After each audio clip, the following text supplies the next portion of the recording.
What's up, people of the world? It is me again, Alex Swimmer, aka AP3 Jumped, and I can stop licking my lips for 2 seconds.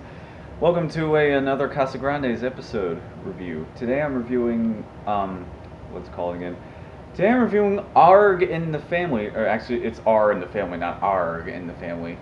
I almost messed that up because when I tried to type in Arrg, I was the TV show came up. And anyway, let me just stop babbling. So, Arrr in the Family. This title is actually the second title to reference the TV series All in the Family. We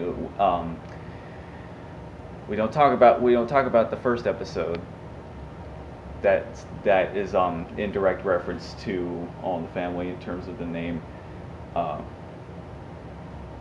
So this episode, this one's interesting. This one focuses on CJ, and he wants to go to this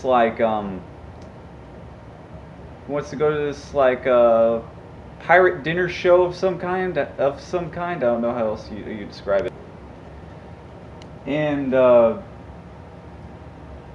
so everyone has a vote to everyone wants to vote on what restaurant they want to go to. If I'm babbling, I'm very sorry. I've had a long day at work today, but it's also fucking cold outside. Too cold. For real. So yeah, Ronnie wants to go to the pirate show with CJ too, but then Frida informs her that every time CJ goes to the pirate dinner show, CJ never gets picked to raise the pirate flag for the ship, and he always gets disappointed every single time, and that lasts for a few weeks. So Ronnie is determined to have CJ be picked to raise the flag this time, and so they go to the dinner show, and yeah, it's a cool little place. It's a very has a very big and elaborate stage, and so everyone arrives, and Ronnie and CJ are trying to they're trying to get notice, and Ryan's trying to get CJ notice so he can like I say, so he can raise the flag. But there's this other kid who's trying to I don't even know if he has a name, but he's trying to get picked too, and he's how do you say, he's not a very nice kid, I'll just say that. He's trying all these different devious ways to try to get picked. Like he steals some of this girl's birthday hat right in front of him, and he says, "Oh, it's my birthday," and I'm thinking, like, that girl is going to mess you up later on in the episode.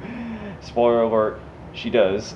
Well, she does encounter him at the end of the episode, but I'm getting ahead of myself. So this kid tries anything and everything.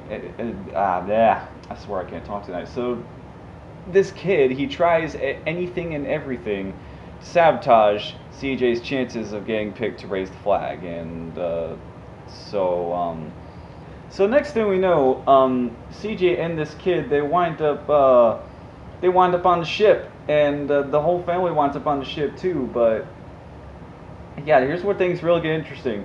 So, like, the original captain, I forget his name, the guy who's in charge of the show, he gets I think he gets thrown off the deck or whatever, or thrown off the plank, and so long story short, CJ winds up taking over the rest of the show. Since there's no captain, no one else can finish the show, but turns out CJ can, because he knows the whole show, and he says he knows the whole thing because he's been to that show so many times, and so he's able to carry the rest of the show, and so he's able to be the captain, and he's able to square off in a swashbuckling duel with this kid who's been trying to sabotage his chances to to raise the flag. And so they have this kind of sort of epic little duel on the ship, and at one point Ronnie Ann almost gets she almost is about to be thrown off the plank, and there is even these giant fake sharks and everything. There's really a big pile of pills down there, but it's still impressive nonetheless. So there's all kinds of havoc going on, and the other two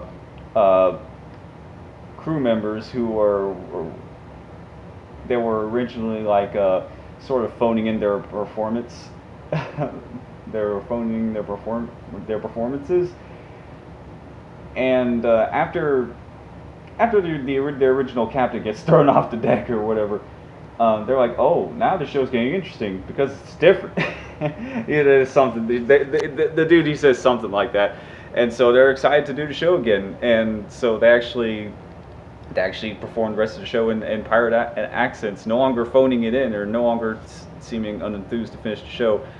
And long story short, CJ defeats this kid who's been trying to sabotage him. Again, I don't even know if he has a name. Does he have a name? Ralphie is his name. And so at that point, CJ does get to raise the pirate flag after all.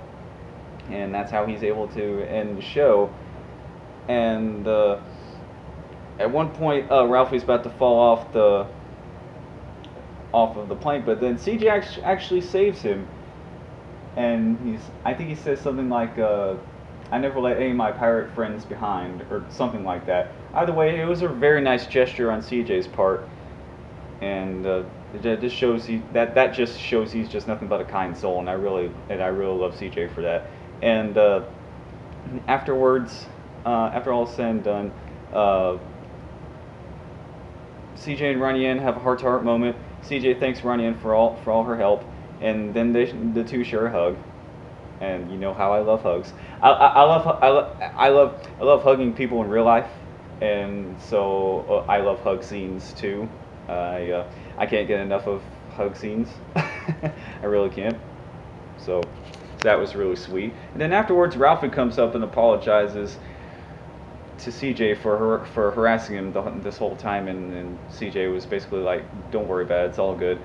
And afterwards, the girl whose hat was stolen by him earlier, she confronts him finally, takes her hat back, and stomps on his foot. And then Ralphie's like, "Yeah, I deserve that." He's just lying helpless on the ground. And so yeah, that's the episode. I thought this episode was really fun. It was a lot of fun to watch, and also what I really liked, there was a lot of funny moments from some of the other family members. Like, for example, Hector was trying to listen to this soccer game on the radio while he was at the dinner show, and his daughters are like, she's like, this is a family dinner, and then Hector's like, I paid for your college. And yeah, that was really funny. And also Bobby's really funny too. He this is one of those episodes where he really acts like a little kid. He has all these glow sticks at one point. He has 15 glow sticks, and which are the best, by the way. Glow sticks are freaking awesome. And Sergio and Carlos have funny moments. Carlos keeps accidentally getting injured, or his clothes getting torn off by people, and at one point he actually winds up looking like a pirate, and so the crew members on the pirate show mistake him for being a staff member for the show. And at the end of the episode, Carlos is like, "Oh, well, I can't do Wednesday, but Saturday works for me." And Sergio fills in as his pirate, and yeah, those were great too. Those are some of my more favorite aspects of the episode, actually. And I want to give you a random fun fact. There's actually a guest star in this episode I thought the guy who voiced the pirate captain came from SpongeBob, but turns out I looked up his name, and his name he's not someone I recognize. Andrew Morgado is the guy who plays Captain Dave, and because there's a lot of characters in SpongeBob who have pirate accents or are pirates for that matter, and that's one of the main motifs of SpongeBob, by the way. So hell's the first thing you see in the series with the "Are you ready, kids?" The guy in the painting. I think that's literally just his name, the guy in the painting. And the guest star I wanted to tell you about. The guy who voices Ralphie. Now, I thought his voice sounded kind of familiar upon watching, but turns out he's actually voiced by Justin Felbinger. And if you don't know who he is, he's on a new show that came on this year, Amphibia. He actually plays Sprig Planter on that show. So it's cool to see, to have a guest star come from my new favorite show this year to make a show up on my other favorite show. So in other words, someone from Amphibia finally guest starred in the Loud House or the Casa Grandes. So that's really cool. And yeah, that's it. I don't have anything else to say. So if you like this video, then don't forget to subscribe, like the video if you liked it, and ring the bell to be notified of future videos I make. And stay tuned for my next episode review for the Casa Grandes. Finders Weepers. Yeah, that'll be tomorrow. So look forward to that. And if you like this episode, then let me know what you thought of it in the comments below. And once again, I'm Alex Wimmer, aka AP3 Jumped. Thank you so much for watching until the end. That's it for me, and I will see you soon. Goodbye. If I can ever learn how to talk, it's the cold air that's messing me up tonight. Like before, I had no excuses before, but now now I actually have a reason as to why I'm fumbling on my words tonight. Because yeah, cold air is messing me up. No joke. I hate the cold. I can deal with the heat a lot better than I can the cold, even if by a little bit.